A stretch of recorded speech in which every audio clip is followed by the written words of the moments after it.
Hello everyone, let's talk about Windows K2, a new project that Microsoft is putting in place to win back Windows users, as the company has already admitted to losing user trust. Okay, first, let's just define it. What is Windows K2? K2 is a project, a long-standing reset to address the biggest complaints about Windows 11. It is not a new version of the operating system. The project actually began during the second half of 2025 and aims to tackle three core pillars of the experience, including performance, reliability, and craft. The move follows months of criticism over performance drops, inconsistency design, and excessive AI features, including reliability issues. The company has already acknowledged those concerns publicly. Windows K2 is the company's response. This is not a cosmetic update. Actually, it targets the problems users deal with every day. Windows 11 has struggled with the speed in core areas like File Explorer, inconsistent interface behavior, and disruptive updates. At the same time, new features have often felt forced rather than useful. K2 changes that approach. Instead of pushing features quickly, Microsoft is prioritizing quality. The goal is fewer unfinished features, better performance across all hardware, and more predictable experience. Also, the K2 project has a focus on community and getting those Windows enthusiasts back. Now that you know what Windows K2 is, let's get an early look at some of the new features and changes coming to Windows 11 through 2026 and 2027. First, the company is overhauling the Windows Insider program. The company is doing this by simplifying the channels and bringing new feature flag controls. Instead of multiple overlapping channels, including Canary, Dev, Beta, and Release Preview, you will have to choose between two main channels, including the Experimental and Beta. The Release Preview will continue to exist, but is now part of the Advanced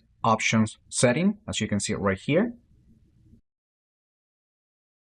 And that will continue to give you almost complete versions of the operating system. In the advanced options, you will be able to choose the version of Windows that you want to test. For instance, at the time of the recording, we can choose between version 25H2, 26H1, and feature platforms. Now, this is the place where none of the features are tied to any specific release of the operating system. Now, what's more interesting is that now we have a feature flags page, and this will allow us to enable and disable new experimental features without having to use third-party tools such as the Vibe tool. Now, one caveat about this is that you will be able to enable features that Microsoft announced. Now, if there are other features that are hidden and Microsoft is still working on, they're still not ready, you might still need to use the Vibe tool to enable them. Finally, you will be able to switch between channels without losing your data, using a new in-place upgrade instead of requiring a clean installation of the operating system. However, if you use the experimental track and then you select the feature platforms option, in this specific scenario, you will need to perform a clean installation since this configuration won't align with the rest of the program. Microsoft is also testing an updated version of the Feedback Hub app. In this new experience, feedback submission is now simpler thanks to a single unified template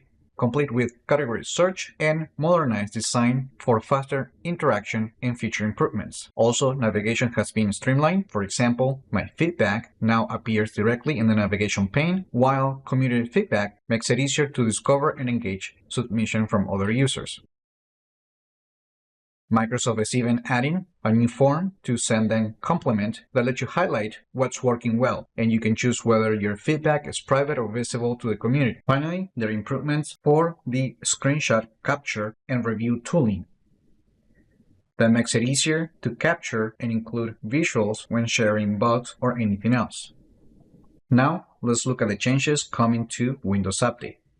Windows Update has been one of the most common complaints from users for years. This is not because of issues with updates themselves, but also when they happen. Unexpected restarts, for installations, and unclear options have made the experience feel unreliable. Instead of locking users into a short pause window, the operating system now lets you keep delaying update for as long as you actively choose to. The system still uses a 35-day pause limit, but the restriction on repeating the pause is gone. So to delay updates on Windows 11, once you are on the Windows Update page, you will still see the pause updates option, but now we have this calendar picker that allows us to delay updates up to 35 days. However, you can renew the schedule before it expires to extend the pause indefinitely. So this is the closest that we're going to get to permanently disabling Windows Update. Now, the system is configured in a way that if you forget to renew the schedule, the computer will install updates automatically immediately. So you have to make sure that before the schedule expires, you renew those 35 days again.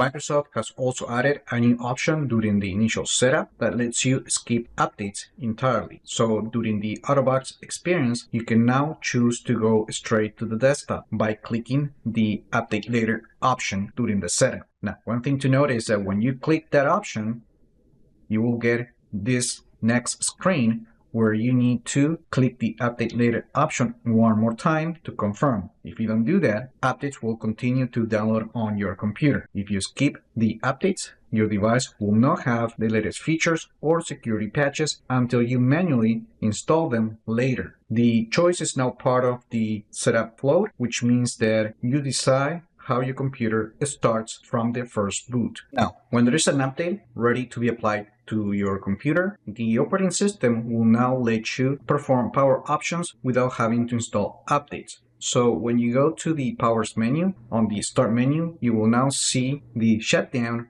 and restart options independently to the shutdown and restart options that also includes the option to apply updates. So in this case, if you click the restart button when there's a pending update, the computer will just restart. The update system has also been a source of corruption, especially when reboots happen more than once in a short period. Microsoft is now changing that behavior on Windows 11 by consolidating how updates are delivered and installed. To do this, the company will be bundling drivers, firmware updates, and .NET updates so they align with the monthly quality updates cycle. Instead of different components triggering a separate restart throughout the month, now Windows will bundle all in one coordinated installation in one reboot. On the settings side, everything is being streamlined on the Windows Update page, where Microsoft is collapsing driver, firmware, and system updates into a unified available updates view. This removes the fragmented list of separate update types and replaces it with a single queue. Once updates are downloaded in the background, the system will hold them until a coordinated installation window. The final restart will then apply to all pending updates together, either on the next scheduled quality update or when the user explicitly chooses to install them. If users want early updates, they can always still manually trigger the downloads and install and restart at the same time. If nothing is done, the operating system simply waits and applies everything on one control cycle. And finally, driver updates now include more detailed labels. Instead of generic names, updates will indicate whether they apply to display, audio, battery, and other hardware components. Now, one more thing that I wanted to point out about Windows Update is that if an update fails,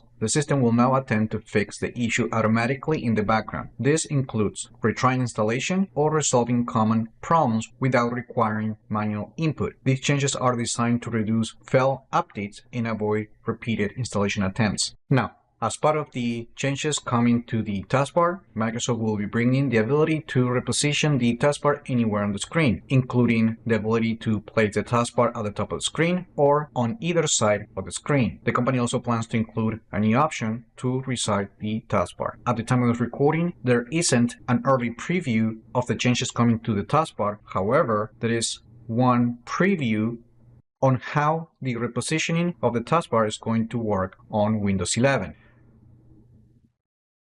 As you can see, this is how it's going to look when you place the bar to the top, but as you can see, the visuals are still not working correctly. And as you can see, trying to set the taskbar to either side of the screen is still not working. Now, but it's important to know that this menu right here, that is a prototype. It's just for design. Microsoft is actually going to build the setting inside of the taskbar settings page. And finally, it is worth noting that these are not new features, as these were capabilities available on Windows 10 and previous version of the operating system. Microsoft is only correcting an early choice. Although we have received a new layout for the start menu, the company also plans to rebuild Start from scratch using the Win AI 3 framework, replacing the old UWP in SAML approach. It is expected to be significantly faster and more customizable, but it will preserve the same look. For example, Microsoft plans to add new options to hide the recommended section, even though you can do that right now, but the way you go doing that is not clear to users. Also, the company will reduce advertisements and promotions from the experience. The company is also recalibrating the approach to Copilot. Rather than continuing to expand AI integrations everywhere, Microsoft is pulling back and focusing on where it actually adds value. The decision to reduce unnecessary Copilot entry points in apps like Notepad, Photos, and Snipping Tool signals a more mature approach. It suggests that the company understands the difference between innovation and intrusion. However, the company remains notably silent on how AI models will be implemented across the operating system, which continue to be a concern for users who prefer to avoid any AI integrations on Windows 11 and future releases. However, we can already see some of these changes being applied to Notepad and the Snipping Tool. For example, the company has already removed Copilot from Notepad. However, the features are still available. The company just removed the entry point branding of Copilot. Now the AI implementation is called Writing Tools, as you can see right here, and we still have access to all the AI features. So the way the company is doing AI inside of Notepad is kind of interesting. However, if we go to Snipping Tool, we can see that when we do a capture, we're no longer going to see the Copilot entry altogether. And Microsoft is also going to bring performance improvements to File Explorer. One of the most frequently used parts of the operating system is File Explorer, and it's being optimized for faster launch times, smoother navigation, and fewer visual glitches. One of the changes is just to make File Explorer launch faster. And to do that, the company is building a new option that actually preloads the processes of File Explorer to launch faster. So it's not that they're rebuilding File Explorer to actually launch faster, they're just using the traditional application and just launching the processes on the background to make it seem that it's a lot faster. File search is also getting a major upgrade. Microsoft is working on near instant file name search for File Explorer. This is important because third-party open source tools already outperform Windows Search for years. Also, file operations such as copying and moving large files should not only complete faster but also behave more reliably, helping eliminate the slowdown and hiccups users often encounter today. Performance is one of the pillars of Windows K2. Microsoft knows Windows 11 has lagged behind in key areas. In some cases, Windows 10 feels faster. That includes system menus, file operations, and gaming performance. The company is now benchmarking against competitors like SteamOS. The goal is to deliver comparable performance on the same hardware. As I noted before, File Explorer is a major focus. Faster navigation, better indexing, and instant search aim to eliminate one of the most common pain points. There is also push to reduce system load. Lower memory usage at idle should improve performance across laptops, desktop, and handheld devices. Now, this is not official, but there are chatter within the company about eliminating the Microsoft account requirement to set up Windows 11. This is not official, but a Microsoft employee has said that they also don't like this requirement, and they're trying to push the company to change this. So, to wrap up, these are the most significant fixes Microsoft wants to integrate into Windows to address some of the pain points. However, the company will continue to push smaller yet significant features and improvements outside of this project. At the end, the Windows K2 project is about performance, as the company knows that Windows 11 feels slower. It is also about craft, where Microsoft is now paying more attention to usability and design. Windows 11 introduced visual changes, but left many inconsistencies. K2 aims to fix that by standardizing the interface using modern frameworks. And finally, it is also about reliability. Frequent updates and rushed features make Windows 11 feel unstable. K2 addresses this by slowing down feature rollouts and focusing on stability. And that's it. That's what we know so far